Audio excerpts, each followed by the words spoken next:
Welcome to this workshop on Psalms. I hope you are keeping well and have enjoyed the recent sunshine. If you're anything like me, you will have found that time seems to drag, and you need to find things to do to keep you occupied.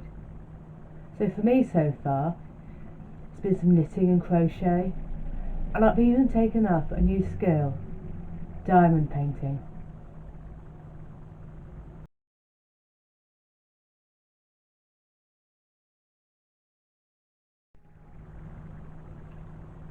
This workshop had originally been intended to be part of Sunday evening service.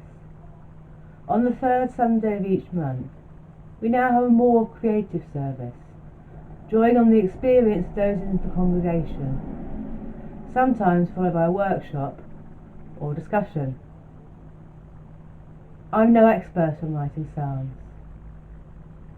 I found, though, it helps me engage deeper in the book of Psalms, and I hope for you too it can help you deepen your faith. I will make an apology now. My dogs may join in this video at any point.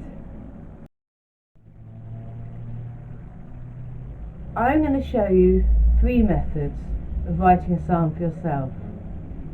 The first method is rewording a psalm. The second is changing the second half of a couplet. And the third is writing a psalm from scratch. To accompany these videos is a handout. This covers much of what I've said during these sessions, including my email address, so you can send me a psalm if you write one. Traditionally, psalms have been sung, and frequently still are today. So between each section on the playlist are 3 of my favourite psalms. Enjoy.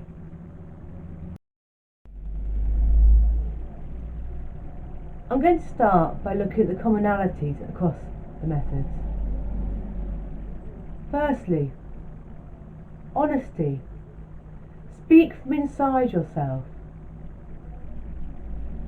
Remember how when Chris Webb spoke and used modern language for some of the old psalms, how honest they were about how people were feeling.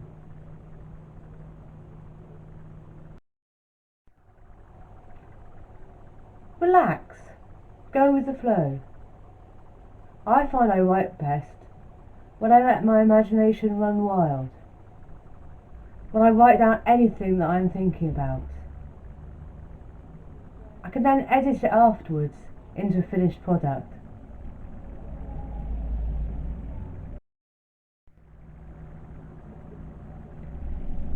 You are communicating with God.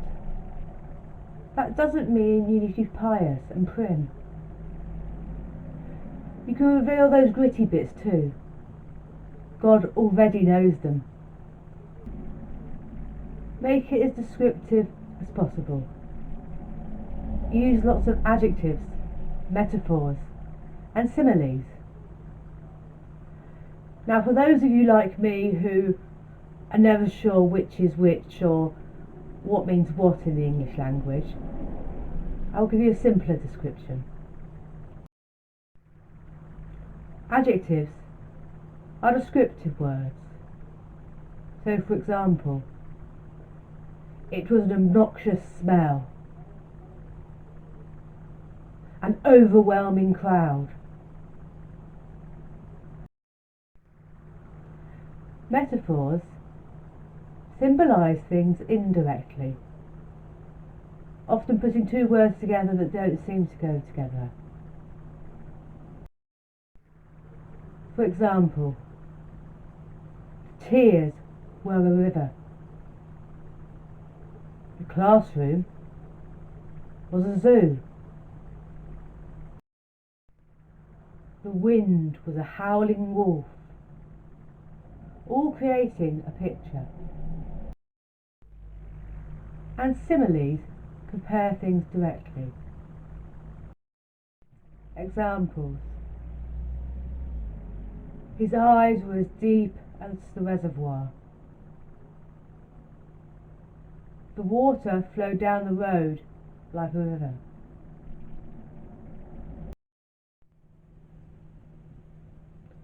Psalms can be split into many types and genres, and different authors use different types. I'm going to choose 3 types of psalm that I will focus on in this workshop. We have repentance and forgiveness psalms. Psalms where we show sorrow for our sins and ask for God's forgiveness.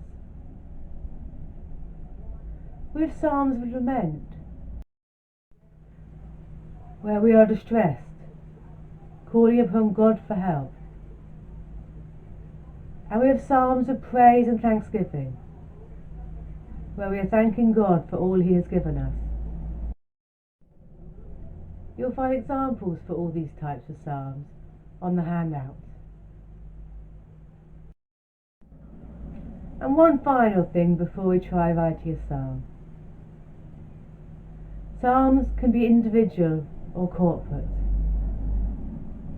I personally find individual psalms, talking from my heart, easier to write than psalms that are written to talk about others.